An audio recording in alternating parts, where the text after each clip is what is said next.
Thank you, Madam Speaker. The historic decision to include women in the legal definition of persons was handed down by Canada's highest court of appeal, the Judicial Committee of the Privy Council of Great Britain, on October 18, 1929. This gave women the right to be appointed to the Senate of Canada and paved the way for women's increased participation in public and political life.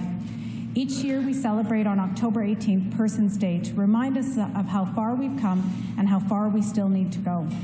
The 5 women who pursued the case have become known as the famous 5. These women were Emily Murphy, Louise McKinney, Irene Carlbury, Nellie McClung, and Henrietta Muir Edwards.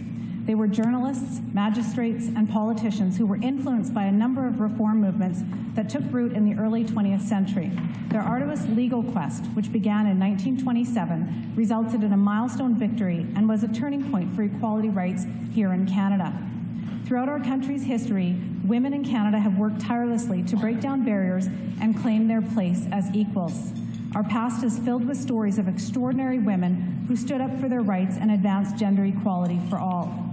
Persons Day reminds us that all women's voices matter.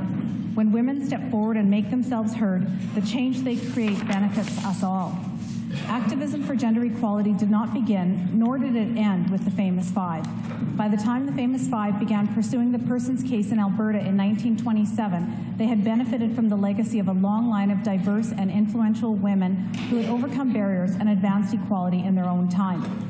Women like Marianne Shad Carey, a civil rights activist who became the first Black woman in North America to publish a newspaper, or Idola St. Jean or Teresa Casbrain, who campaigned fiercely for women's right to vote in Quebec.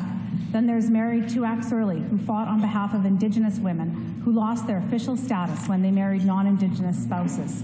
In the early years that followed, countless other women and men pushed even further for gender equality in all aspects of Canadian society. The spirit of activism and social justice lives on today, so we honor the work of those who came before us, those who fought for the right for women to be seen as persons, and all the doors it opened for other women. Thank you very much, Madam Speaker.